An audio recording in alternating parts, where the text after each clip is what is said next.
Welcome to the Inferno Cast. Today's guest is a 5th degree black belt in Brazilian Jiu Jitsu. It was awarded to him by Mr. Higan Machado, and this man is also one of the original Dirty Dozen and known for coining several Jiu Jitsu terms such as the combat base. Mr. Chris Haueter, welcome to the show. Thanks for having me on. You are welcome, sir. I'm glad to have you here. How are you guys holding up? We're doing okay. I mean, you know how it is. I'm never bored, so I have all kinds of things that I need to catch up on that I've been meaning to for years. And because I'm not having to instruct classes or drive and fight Los Angeles freeways, I have all kinds of time. And right. Yeah, and I've been getting back into art and carpentry, and I've been able to work a bit, which I'm glad. But yeah, it's strange times. For sure. But you're definitely finding the positivity out of it and staying busy and still contributing. That's good to hear. That's awesome. Yeah, I mean, clearly this is nothing, but compared to the Black Plague or the 1918 flu, clearly what we are experiencing is very minor. Well, and we're glad that it's not that. So it's Yes. Be thankful for that. I wanted to talk to you a little bit about when you found martial arts as a kid, because you've discussed this in the past, but I was just kind of curious, what impacted you that just attracted you to the martial arts in general? When you were a kid, was there a movie, a book, or an influence that just kind of got you interested in martial arts in the beginning?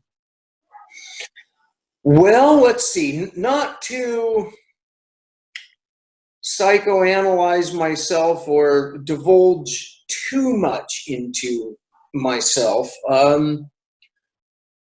Growing up, everything's relative and on a spectrum. And I always say that as fraught with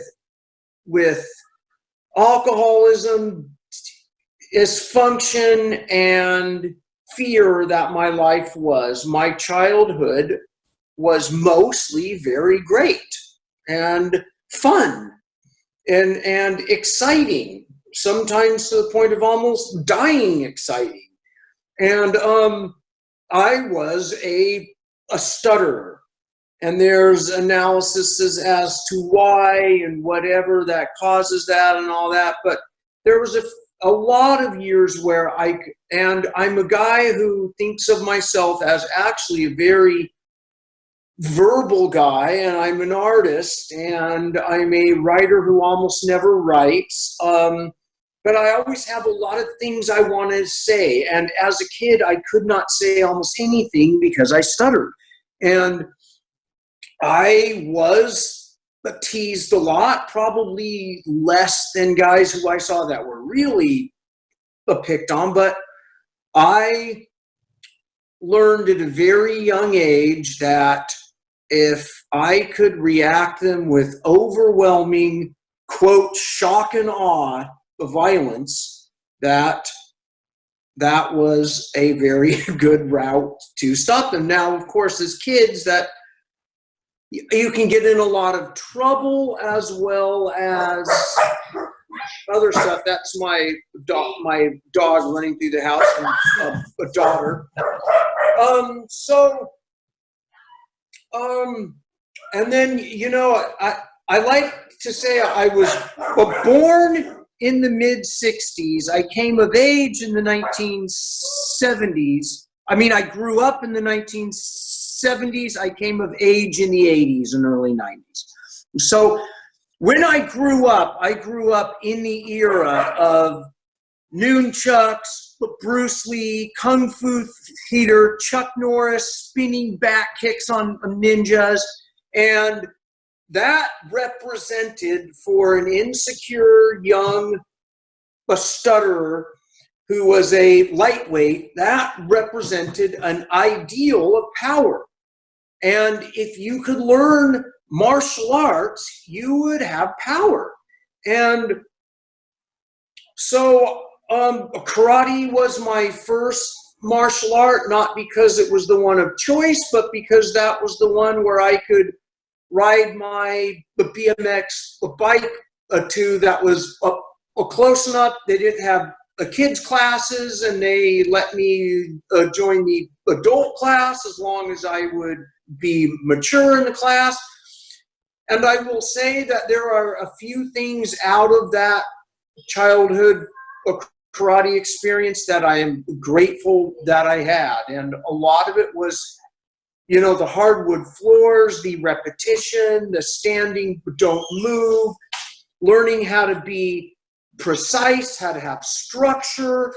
There was a lot of things I got out of that. And we fast forward in high school, I also became, a stoner and a partier.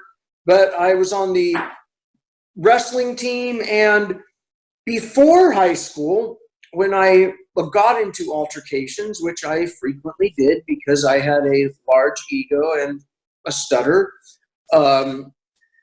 I always was a natural grappler. And I've been saying for years, I'm the guy who feels more comfortable losing once we're in the clinch than I do even winning in the stand-up game, even though I'm not a bad boxer, kickboxer. It's just, I feel once I have a contact, I feel control, or like there's always an option that's less random and chaotic.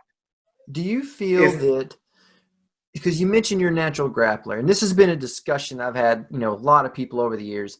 A lot of people have a predisposition for math or English. Do you feel like there's a natural predisposition for grappling, striking?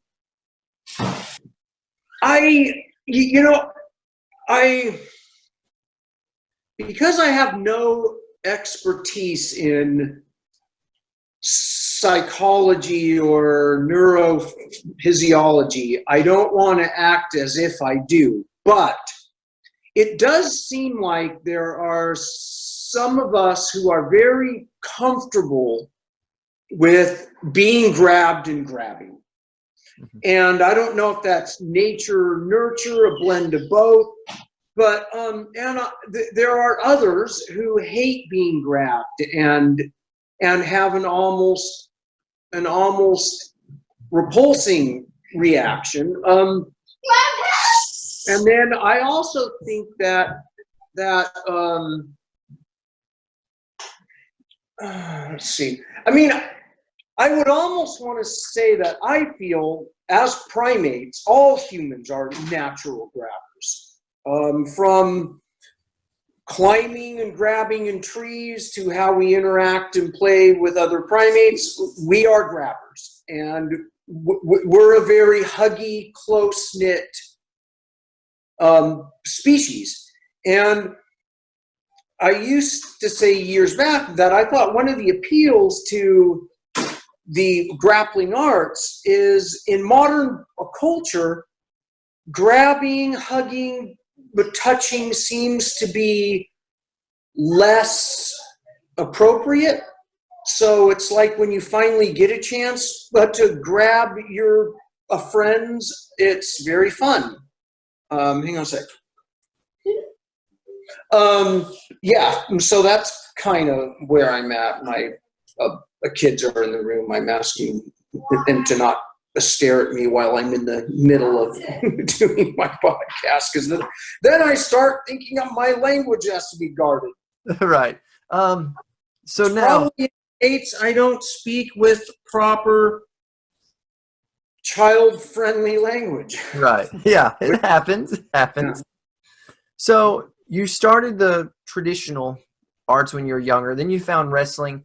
Did you feel there was a major paradox between the two? Like, was there a major difference, or no, or did they kind of go hand in hand as far as their fundamental principles of what they were teaching and their philosophies? Because traditionals nowadays sometimes are a little bit different, where if you go from a karate class to wrestling now, I wonder if it's different than versus whenever you did at your age with your instructor's influence. Well, I mean, I think there's an almost black and white a contrast between the traditional, what I refer to as the fantasy martial arts, compared to the reality martial arts slash a combat sports. And what combat sports are, what I would include in their sport gi with Jiu Jitsu, sport no gi, submission grappling, sambo, judo, high school, collegiate wrestling, Greco-Roman, and boxing, Muay Thai, but Taekwondo even is clearly a sport. All these are sports that are we humans, like, I feel that, and my dad said this years back as a kid, that, you know, all sports are metaphors of either the hunt or war. Whether it goes back to running hurdles and a javelin throw, that is clearly the hunt.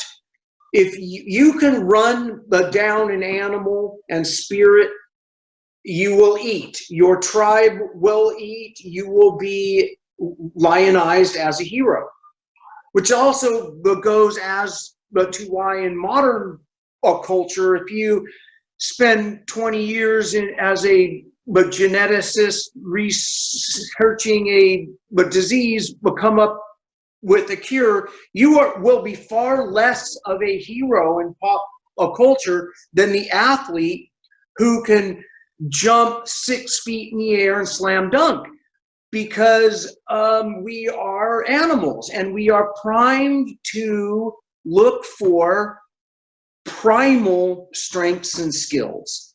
And the grappling arts, one could say that wrestling is the original sport, is the original combat sport, and boxing, I would say.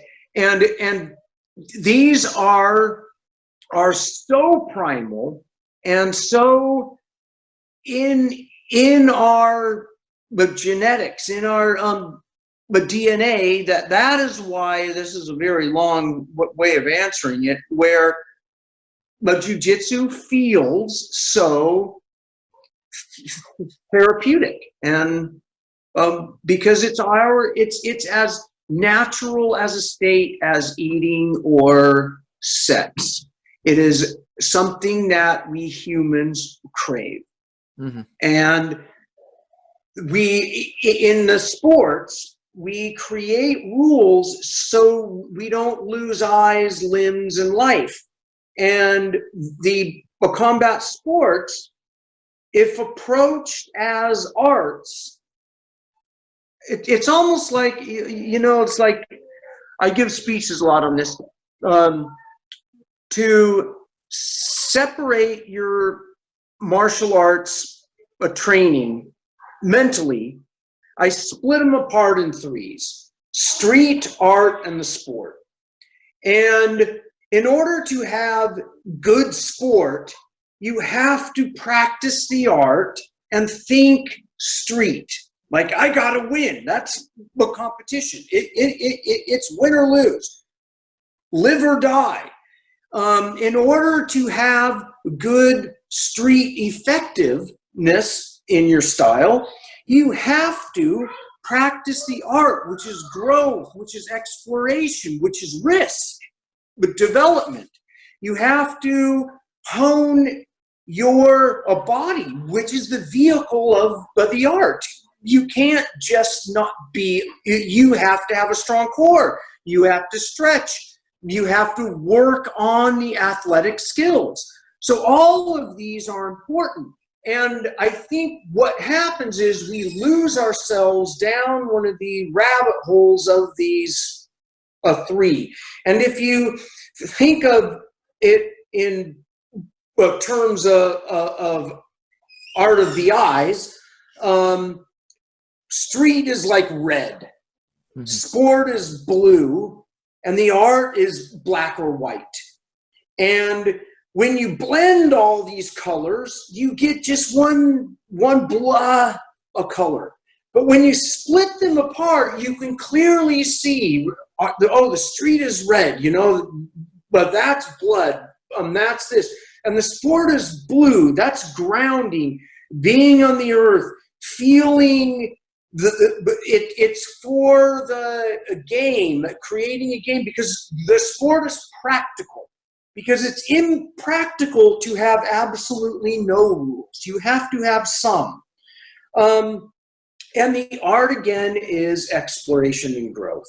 But the art is that limitless range where I'm going to improve my same arm bar and just make it a little better. The other analogy I use a lot is music.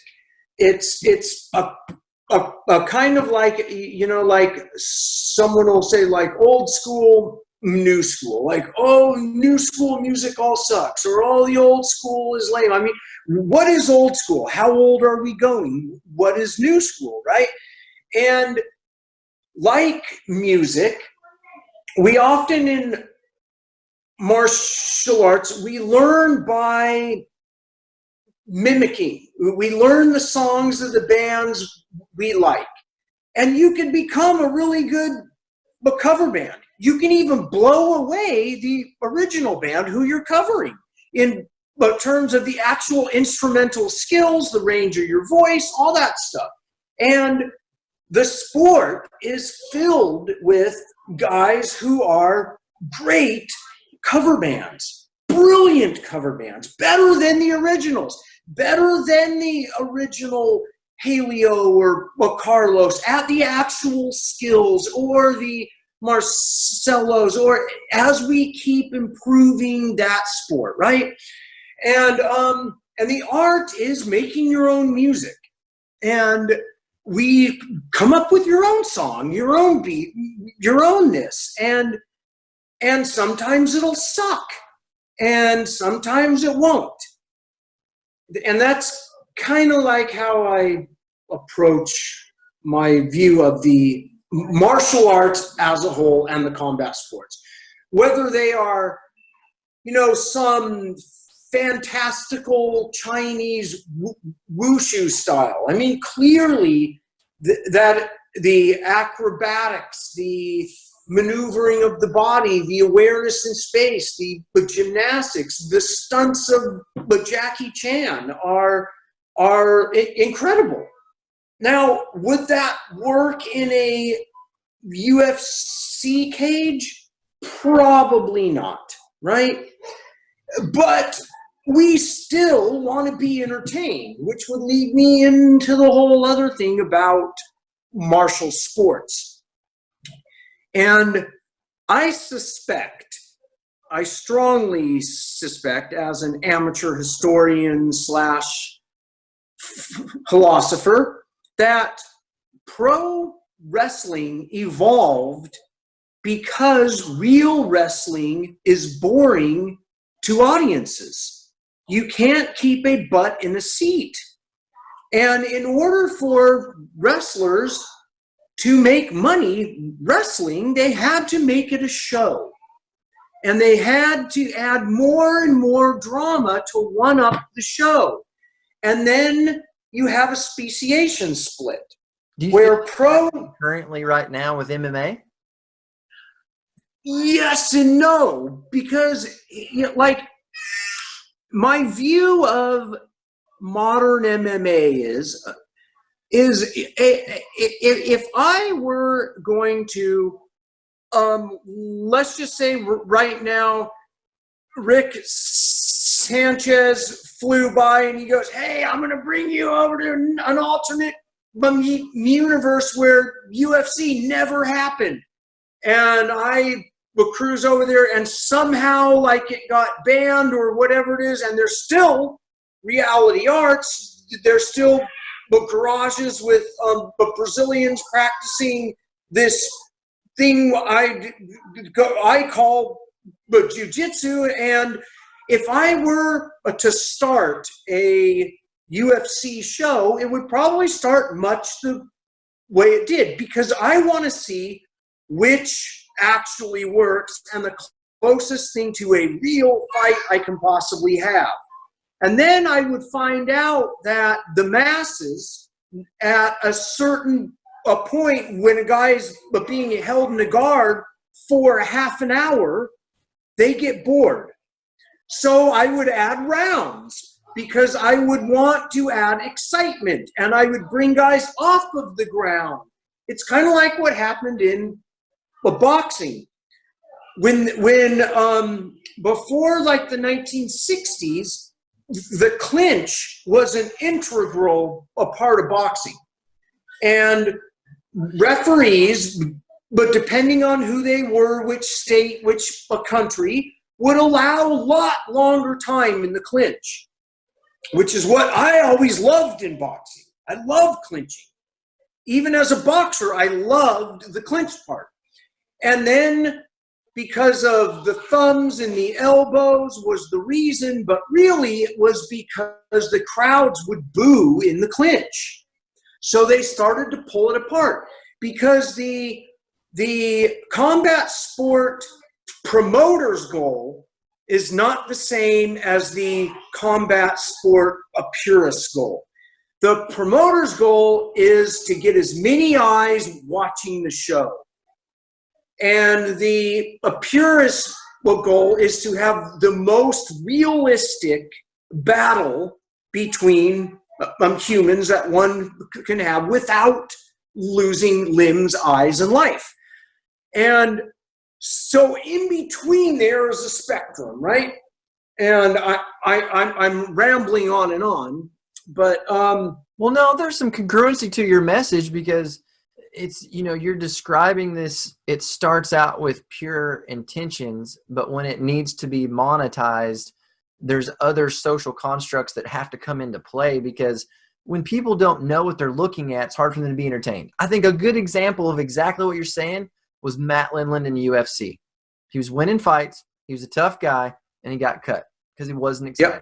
Yep. And I have friends in the UFC that have told me multiple times that, that they're getting pressured, keep it exciting, keep it fun. Yes. My coach, because it's a show. Yes. It's first and most a show. The analogy that I used to say for years is, like any show, entertainment, it's like acting. And a Brad Pitt and Keanu Reeves, and you are going to pick the actor that draws the best crowd, not necessarily because he's the best at the skill of acting, right? There's all kinds of great actors who can never get work because they're not picked because of their acting skill, although you must have that skill. They are picked because they put butts in seats, and they're also good actors. And that is much how, sadly, in my opinion, UFC works, as did from 1970s on boxing. It was really about a show. And the human brain, the way we build our narratives and our stories, we basically can't keep track of 80 guys who at any time but could be the world champion. We keep track of 3 or 4, and one guy who keeps winning and the guy who's trying to claw him up the back, whether he's the bad guy or the good guy, or it just makes a better story in our minds that, wow, this champion, he is unbeatable. And then the next chapter is the challenger. But the guy who we analyze, wow, maybe this guy can beat the champion, because that is the story. And I believe it works so well that we tell ourselves this. So when we are the champion, we start believing, which does help our fight. And when we are the challenger, we either believe we are the one who's going to take that spot, or we're the one who can't. Part of it, And that, I think, is why in all sports, other than just raw talent coupled with good training, which is, of course, 70% over there, there's that 30% which truly is in the mind. And we've all experienced, who've done any kind of combat, the sport, the competition, times where you feel in the zone and other times where you are just not. You know, where, right? I actually, so I talked to Travis Stevens, you know, the judo. Yeah. Yes. Talked to him last He's competed a lot. And he told me, he said, Kaleb, the guys that win the Olympics, they're not the best in the world. You know, he was talking about that same thing. Like, there's tons of people that never get an opportunity that could beat anybody on any given day. And he also hinted exactly what you were saying about some days your performance is on and you find that rhythm or that zone, and then some days it is off and it's a different athlete. And that goes to a lot of analogies you hear in Jiu Jitsu is surfing. Roy Dean actually used skiing because he grew up in Alaska. So he went and he talked about skiing because he said there was this moment in between where you just find that flow or that zone. And you hear a lot of high achievers talk about that. So for you to be talking about that as well, there's got to be something there. So how do you find the zone? Like, is it something you put your finger on? Do you train it? Is it magic? What are your thoughts? I will say yes and no to all of those. It's almost like it can be one of those things, the harder you try to push yourself in but the zone, the more you just can't line it up, right? Part of it is letting go. And the biggest thing that you have to, in my opinion, in all sports, especially in the combat sports, you have to let go of the idea that you are there and the goal is I must win. Your goal has to be to do what you do and have fun. And it's almost like the more you think you have to win, the harder your heart has to work. You're slightly off in your timing. You strength when you should relax, and you relax early and get caught. And it's so at high level athletics, it's so fine, those windows of timing and opportunity, that you have to, as the Japanese warrior mindset is, surrender to the void. You have to give your life as if it's already gone.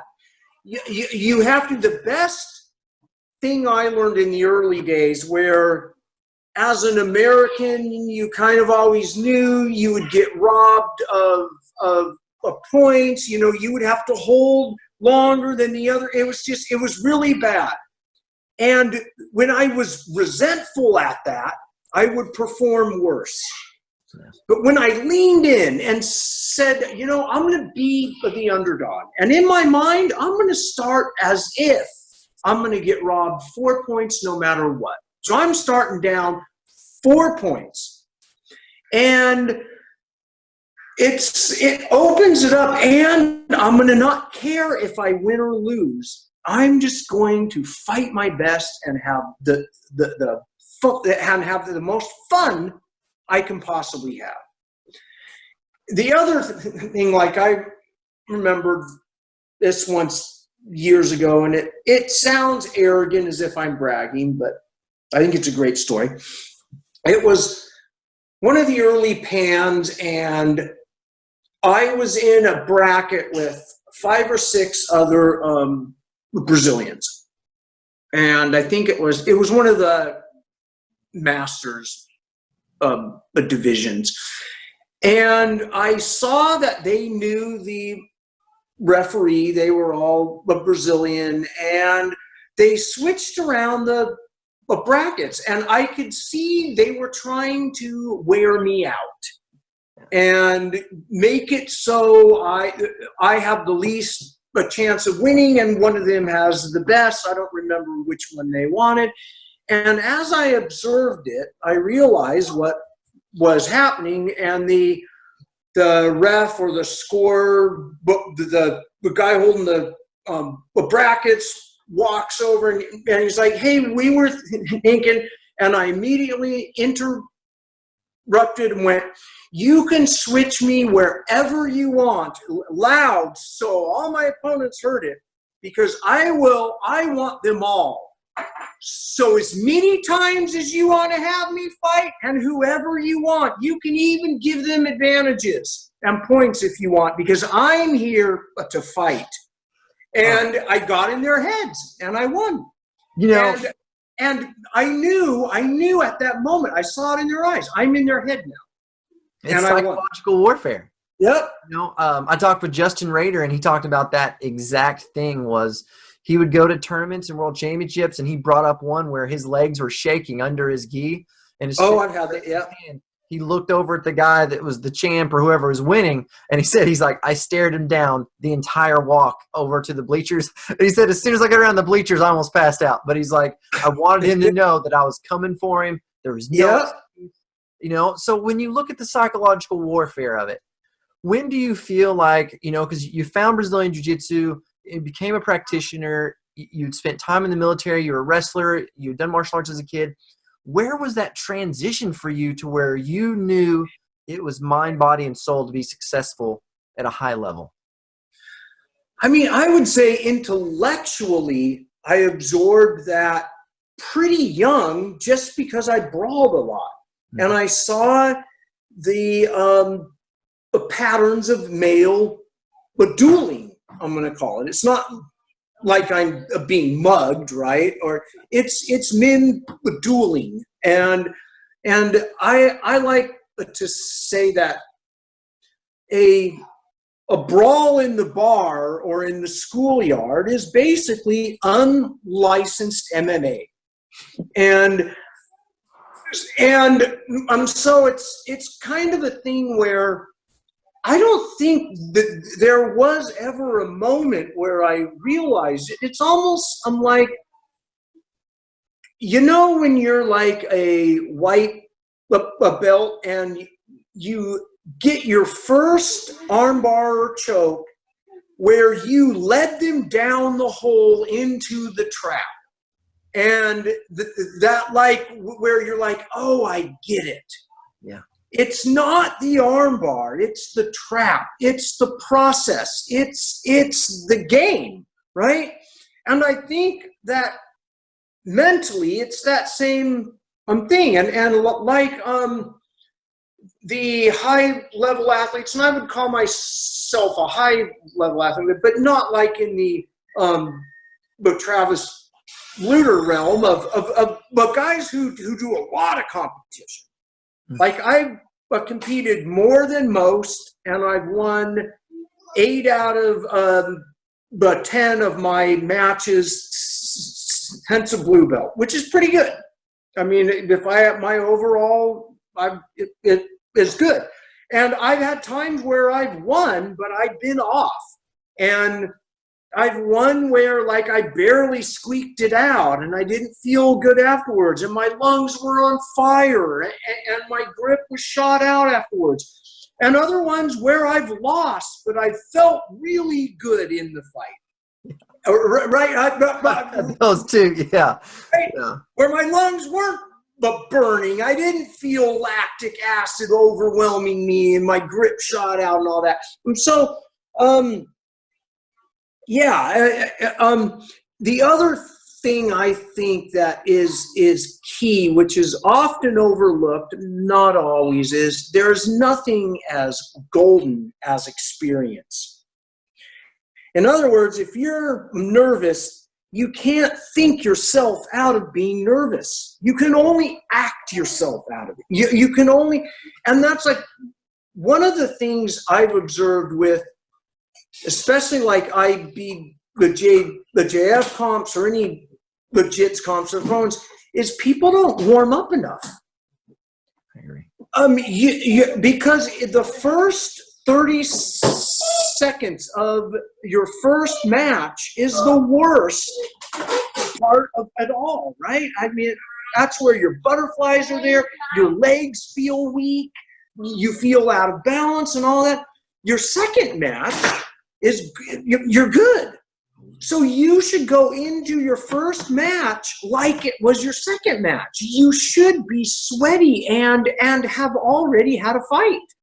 Yeah. And the thing is when you catch your mind in the scarcity mindset of I've got to hold my energy because I have a fight, that's the wrong mindset. That's exactly where you start screwing your own brain over. Is I have to conserve energy and strength. And that's primal. But because in the hunt and in ancient war, it would last for hours and days. And you did have to, otherwise you die. So we have that. But in the actual sport where it's a very controlled environment, you could go ahead and expend, right? And that's, so you want to be in the place where it's a game, no one here will die. Win, lose, or draw, it really isn't that important.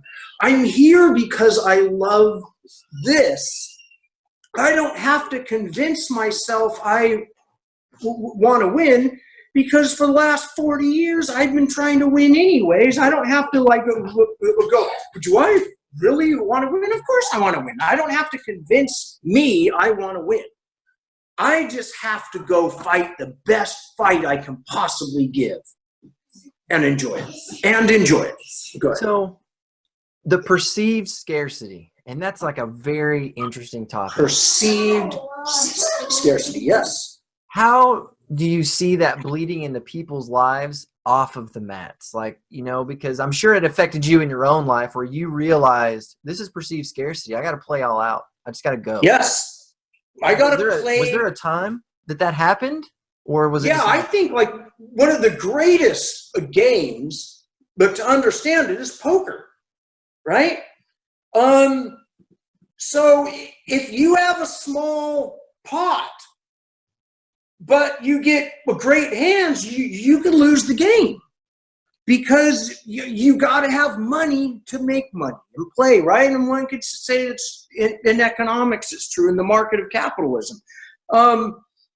And I think the scarcity mindset to hold on to money, marbles, and chalk manifests in everyone's life, right?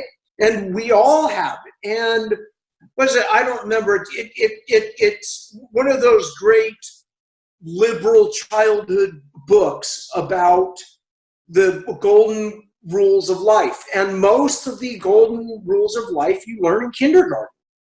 It is that the more you share, the more you get.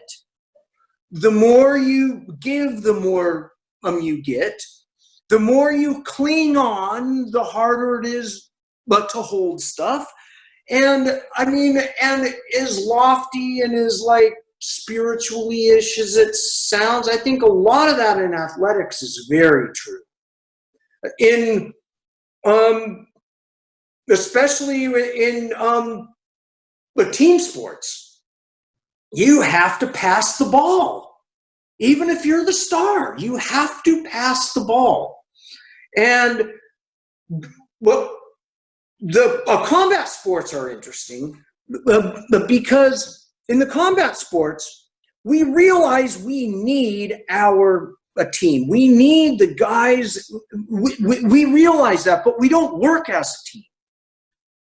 But we know we need our team. But it's harder for us to actually work as a small unit. Mm-hmm. But the core of what we get exceeds almost every other sport, because once you step out on the mat or in the ring or in the cage, it's all you at that point. And you know that. Whereas when you step on a court or the grass, it's a team. And so there's that weird aspect in there as well. I would also add, I realized earlier, I'm like, modern MMA, I'm having rounds. One could say, oh, that's not realistic and it hurts. It hurts the grappler, but it's in some ways it's actually more realistic to what it is in real human-to-human street combat, because you only have 3 minutes, because then others intervene, or a guy's clubbing you in the head, or you're rolling around with cars or poles or on the concrete. So in a lot of ways, MMA is actually more applicable. I've heard that same argument with old style point fighting, because they're talking like just altercations, hit and yes, because you don't want to stay in the fight because they have friends. There's objects. Yes, hit, move, and get out of there, which I think is a valid point. It's like there's some common sense to where if I can land a good one and get out, especially if it's a street altercation, there's logic to that versus, hey, we're going to keep duking it out and somebody has a weapon or a force multiplier of some level, or friends show up, yes. Interesting perspective you bring up on the rounds, because when the adrenaline dump hits, panic ensues. Altercations are short term before other people get involved, especially that groupthink mentality, the pack mentality. Absolutely. And I mean, even like a judo, which is a wonderful sport, but the art of judo is the art, we all joke, of hitting your opponent with the planet, right? Yeah. And an ippon in the sport is supposed to mean that you die in the street. If I can pick you up, break the plane, and bring you down, control you in the sport where you get a break fall, but in reality, I'm spiking you on your head, and that ends the fight. And in a lot of ways, judo, the art, is more applicable for self-defense than Jiu Jitsu, the art. At least how it's been played out. Because like for a lot of years, and obviously I began in '88 in Horion's garage in the old school way, when I would show up as like a one stripe, a black belt, and I would try to teach the stand-up part or the self-defense, like I could instantly tell I'm losing my audience. Much in the way that UFC, if it stayed on the ground, you were losing an audience, right? So when I would show up at a jits school, they wanted to show me spider guards, show me, sport, gi specific, but jiu-jitsu. And I think that was happening more and more, right? And it's like now we're kind of in this phase where old school is kind of back. Have you noticed that? Yes, I would agree. It's definitely coming full circle. I would agree. Yes, and it'll be out again. Yep. The skinny jeans are in, and I say all the time, like, I never thought they would come back in. Why would any man want tight combat restrictive clothing on, right? I mean, what is the point? I like that description. Combat restrictive clothing. That's going to be my new acronym that you will have officially coined. Yet another term will be combat restrictive clothing. CRC. We'll just get CRC. Yeah. The skinny jeans, low riding on your ass, are the most combat restrictive. Here's a handle, the only one I need on your hips, and you can't move your legs anyways. Yeah.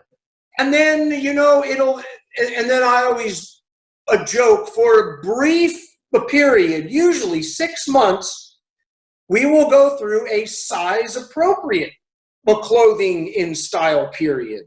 And then it'll go baggy, where it's once again combat inefficient clothing back again, right? No, that's why the 70s were so good, because everybody's in the short shorts and tank tops. It was basically no gi for a decade.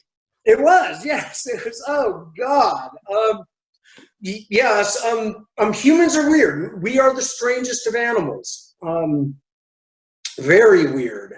So, all right, ask me more because I'm just like rambling. Yeah, no, that was really good because, you know, these perspectives of connecting some of these bigger ideas, I mean, that's what I think students need more of sometimes is it's not exactly teaching them new information. It's trying to parallel relevant information with something they already comprehend. That seems to shorten the Yes. learning curve, you know, and it speeds it up. And that's where the history and Yeah. influence helps. So what I'm looking at now is the karate influence, wrestling influence. You're in the military. You've done multiple martial arts, kickboxing, boxing, Muay Thai. Why did Brazilian Jiu-Jitsu specifically just hold on to you for so long? Okay. Again, I'm going to use analogies. If but the game is chess. Wrestling is like a speed chess, where it's quick. You can't analyze a lot. You have to move. If you fuck up, it's major. But jiu-jitsu is more like slow chess, where you have a longer thought. It's more strategical. It's more finding your opponent's macro patterns, whereas wrestling and even sport, but jiu-jitsu is more micro patterns. You pick up a little pattern here, like I grab here, he switches there, and we pull out. I grab here, switches there, and we pull out. I grab here, and then I don't switch, and it comes in, and I change over here. And then that's a pattern, right?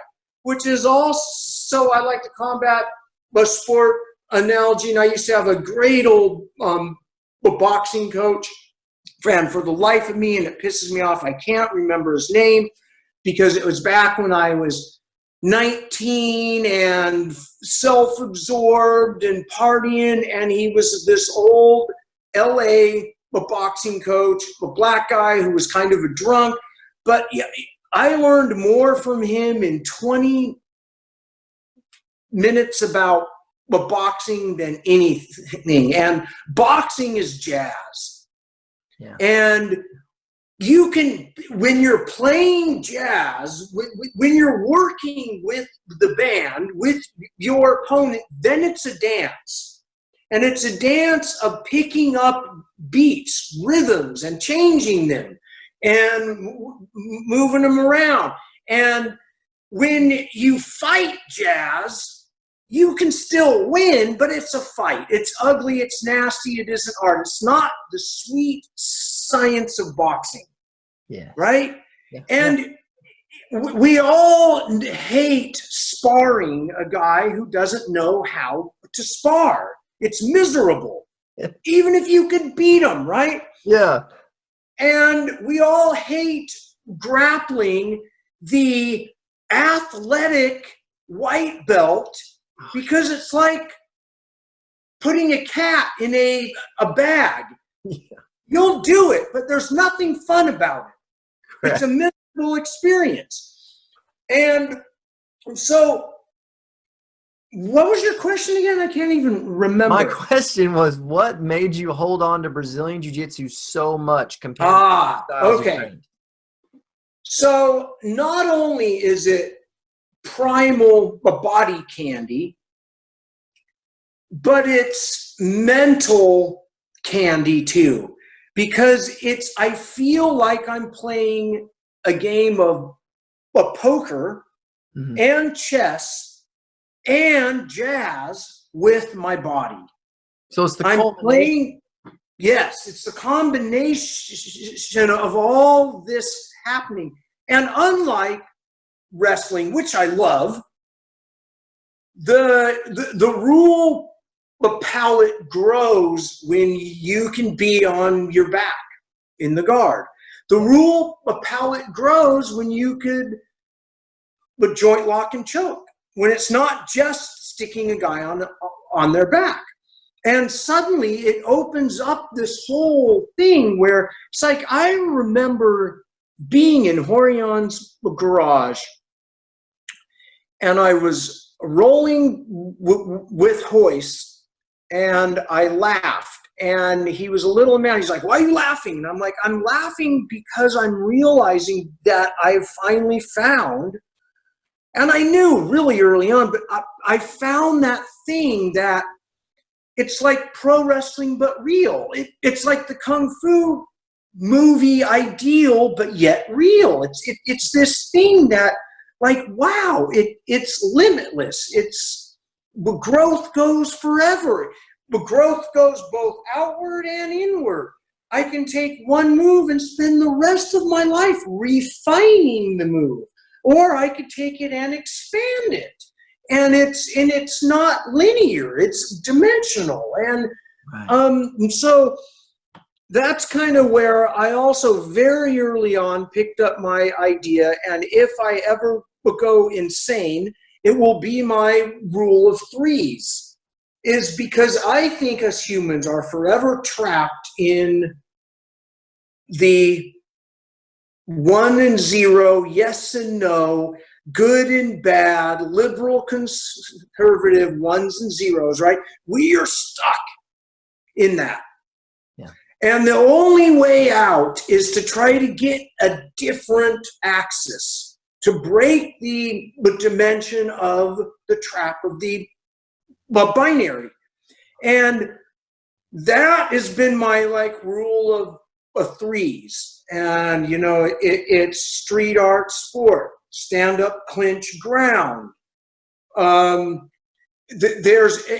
I've even have a whole system where I try to cram it all into threes. Hands, head, and hips. When in doubt in the match, who controls whose hands, head, and hips is winning, who's losing control of hands, head, and hips, or has them controlled is losing. And it's high, middle, low. It isn't just high and low. And even in boxing, it's high, middle, low. And that arc moves around. And then there's 3 standard guards. There's 3 standard closed guards. There's 3 basic sweeps from this guard. There's 3 basic from that guard. There's 3 mounts. There's 3 basic mount escapes. And it drives me nuts when there's a 4th or only 2.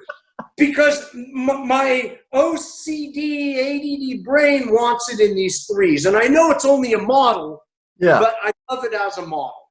Well, there's 3, actually 6, 9, 18 fundamental moves in Jiu Jitsu. And like chess, once you learn those, you can play the game. And like chess, you can think you know the game until you play a guy who can really play the game. Right. There's almost like the negative zone that exists that you're just unaware of until you experience it. I like that. It's like, I didn't even know this was a thing. I can remember, because like one of my major influences that was super talented was Hobson Moore when I was coming up. Because my coach, Dring kind of brought a bunch of Nova guys in. And so I'm rolling with this guy that's my size. I'm like, this is awesome. And he was so good that it felt like a waste of time for me because I just couldn't comprehend what was happening to me.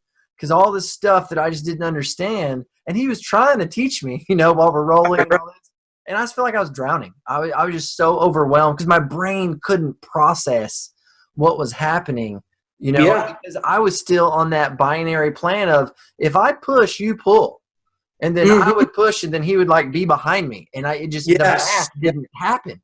I was just like, I don't even understand how this is possible, and it was difficult for me. And that's where I was thankful for Dring because he was always a good communicator, and he would just kind of break it down for me of like, hey, here's some basic concepts for you to try to understand to just get an idea that this exists. Because I couldn't comprehend it very well, but I could just know that it was out there, like astrophysics. I know it's out there.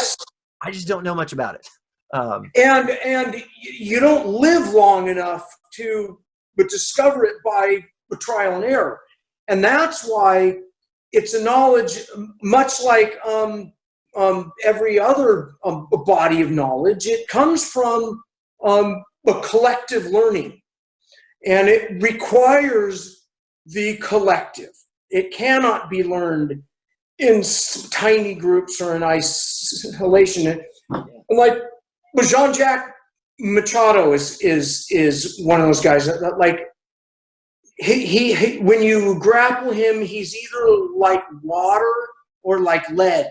And in the last like 2 years, my work with Hickson has been like a critical in like, and with like Hickson, of course, and Jean-Jacques, or Hegan's game of pressure. You can't see it. You have to feel it.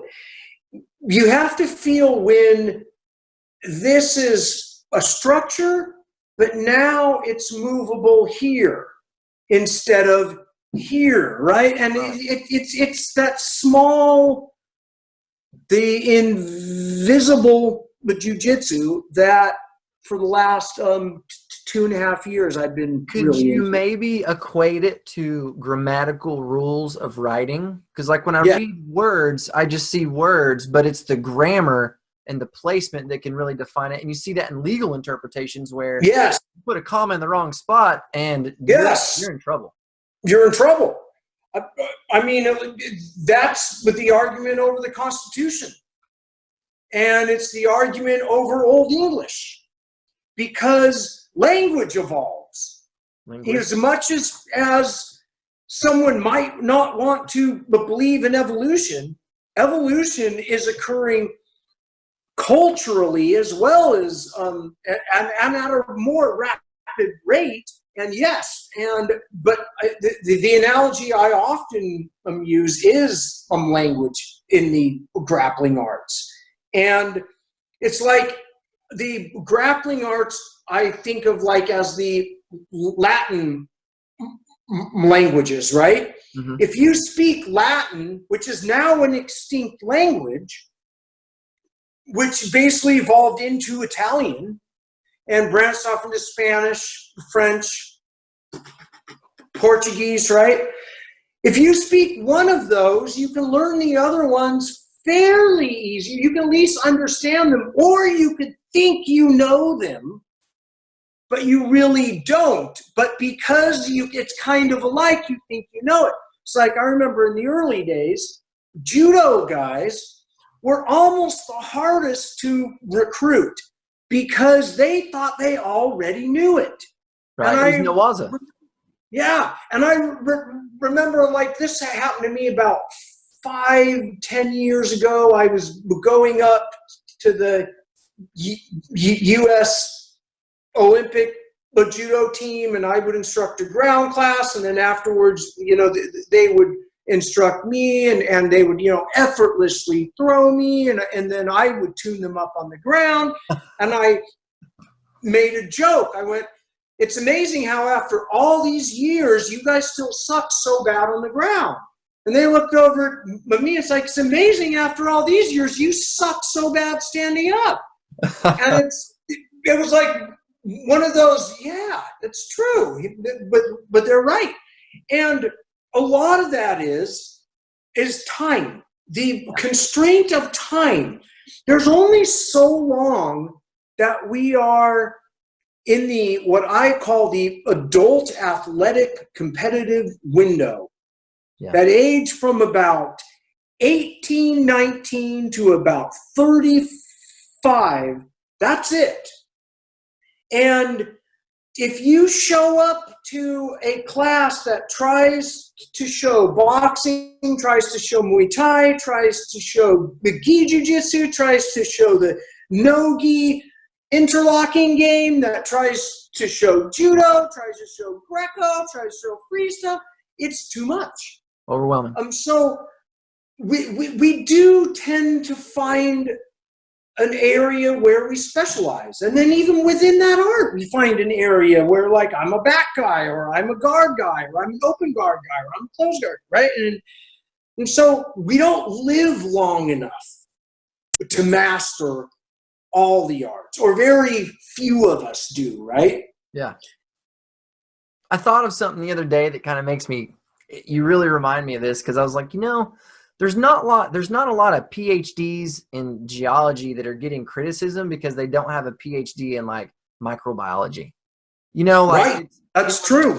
they appreciate the specialization. They're like, oh, wow, Yes. you did a great job. You know all this. You devoted your life to this. And there's never like, oh, you don't know about microbiology. And I feel like in the martial arts, it gets the same way, where when you look at the tribal aspect where martial arts came from self-defense, defend the village, protect each other's people groups, you had guys that specialized. So you would go out and send people with those guys. Hey, he's really good at the stand-up. He's really good at the ground. He's really good with the weapons. And then, of course, Yes. generations, they turn into their own iterations. But, you know, there's this disconnect of appreciating somebody's devotion to a singular area of expertise. For some reason in the martial aspect, we think if you devoted your life to it, then you should be awesome everywhere, regardless of rules, circumstances, age, weight. Like, there should be no Yes. qualifiers. That's the myth that we want to believe in, right? And the Japanese are so good at culturally preserving a single area of expertise for your whole life, right? And retaining the collective knowledge of the past. And I also think it's you know, it's like I always love the line, and I've been saying it for 20 years. I love boxing, but boxing doesn't love me back. Right? I love wrestling, but wrestling is punishing on my lower back, that sprawl in that bridge that you constantly do, and it's very athletic. And out of all the martial arts I've done, and I've tried virtually all of them, Jiu Jitsu has the shelf life coupled with reality that I'm 55 and I could still do it. Not like I could anymore, and I don't have the guard like I used to have, and I don't have the scramble game the way I had, but I can't box anymore. Right. I mean, I can't even hold the pads anymore. This impact causes a headache now. Yeah. Because I've been knocked out thrice, never in the competition, always in stupid stuff, once in sparring. And I just can't get hit in the head anymore. I've been choked. I can't handle I hate it, like rides anymore. At amusement parks, big rides, like I get nauseated and a headache. And when I was young, I'd have been an astronaut, right? I could handle, you could spin me all you want. I don't puke. And I'm aging out of the athletic combat sports. And the jiu-jitsu has that shelf life that you can, so like one of my friends, he's one of my brown belts, a brown belt under me. And he went to Brazil last year, and he said he was amazed at how many old guys were on the mat still in Brazil, like gray old men rolling around. And that's the goal. I feel like the American culture's, like, we're getting there. Like, it's becoming more mainstream. Like, we're getting there. I think we're finally starting to learn that, like, not all black belts are the same. Not all brown belts are the same. Not everybody has the same capability. It's not all about the biggest, strongest guy that could exist. People are starting to understand this is an expression of self, which I think is so invaluable. Because, like, for you being a true artist, you know, because you create, you know, artistically, and then to have that Brazilian Jiu-Jitsu martial arts background, I'm sure, you know, you pair that together where it's just a physical expression of your art form versus, you know, paint or sculpture. I call it an attempt. With me, it's always an attempt, right? Because it's always a practice. To the observer, it's art. To me, it's an attempt at art. Like even that on the wall. Yeah. I don't really call that art. I call it me trying to produce art. But, you know, because I don't want to ever think of it as I've done it. And then, you know, when you look at the highest levels of, like, academia in our world, I practice law. I practice medicine, Yes. and you put yourself into the same category because you see that it's a continuous pursuit. There is no finish line. You know, it just, Because learning is contingent upon humility. And which is kind of like when we were offline earlier in our discussion, part of the problem of the world is we elevate people with no humility into leadership. And it should be the other way around, it's a human default. It's the drive of the pack mentality that we look to the confident as leaders more than the competent and knowledgeable, and there are good, valid reasons why, and it usually does come down to when we were running around in small tribes. It's still that primal tribal thing. old habits hard to break sometimes. Old habits, yeah. And it's like, and I will say, I think because it was offline, but Gen Xers, and I say this arrogantly because I'm early with Gen X, people born in 1965 to I think it was 80 or whenever it was, those people are the people who are young enough to still grasp the new, to manipulate a screen, but we're old enough to have had experience and realize that youth has naivete. Yeah. And then the old who are running, it's like the old are running the money in politics, and the too young are running entertainment and pop culture, whereas really the Gen Xers, the middle, is who should be. That's just kind of where that's one of the reasons why I see the polarization and the split and the. So I got to bring up some irony. So when I was talking to Roy Dean, he was talking about his concept of jiu-jitsu is finding the middle. He's like, that seems to always be the answer, is just find the middle.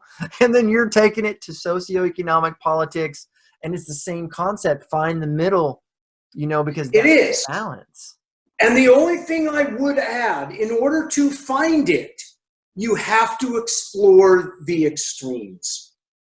In order to understand why conservatives don't like liberals, is because they've explored what extreme liberalism does. The reason why liberals tend to not like conservatives is they're very aware of what right-wing extremism is. Yeah. And in order to know what is balanced, you have to know what's on the edges.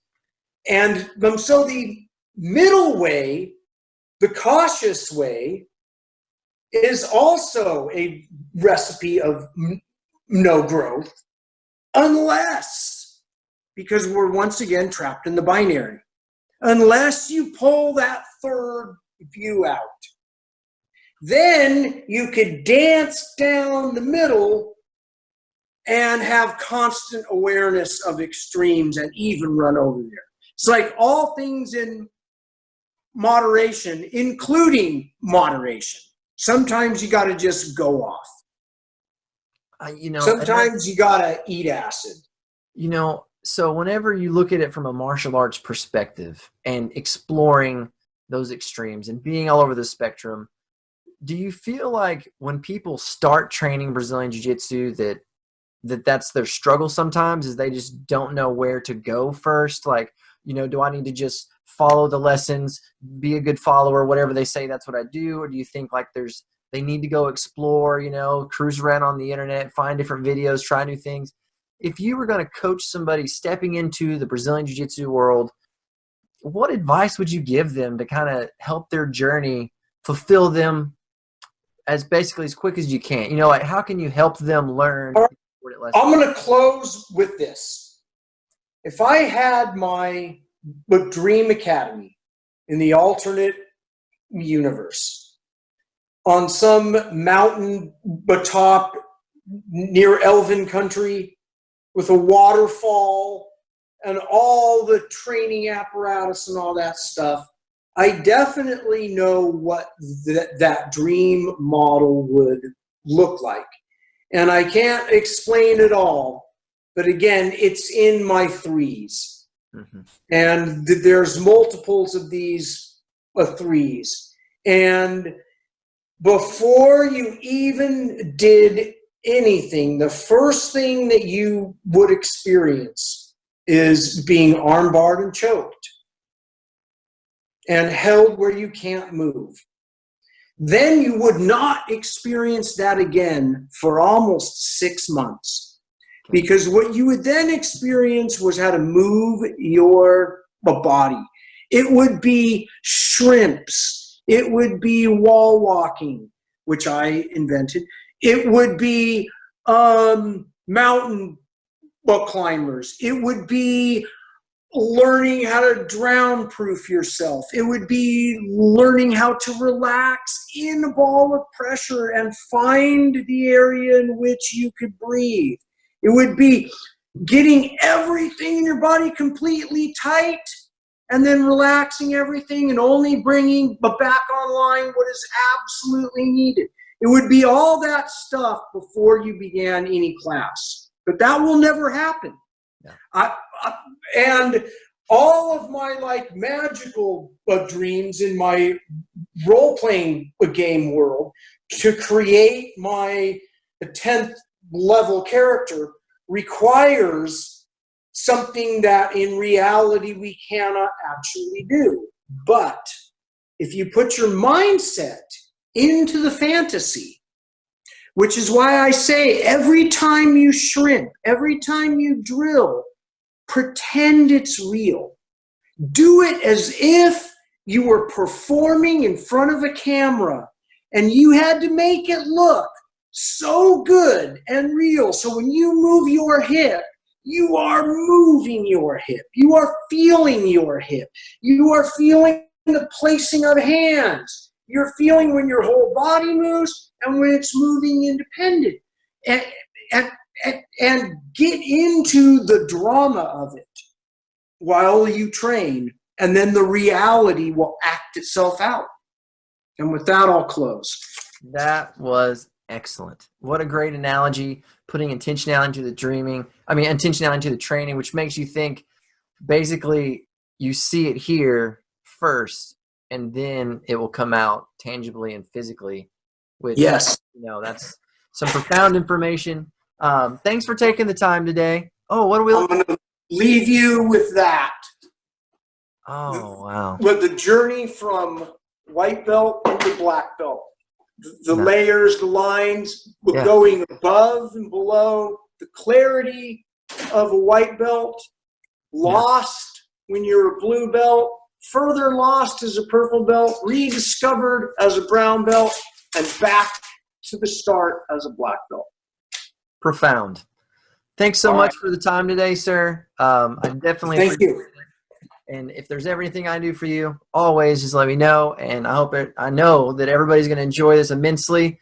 And I hope so. I hogged up all the talking time, which my wife will say I do all the time. That's what we're here for. I hope you have a great day.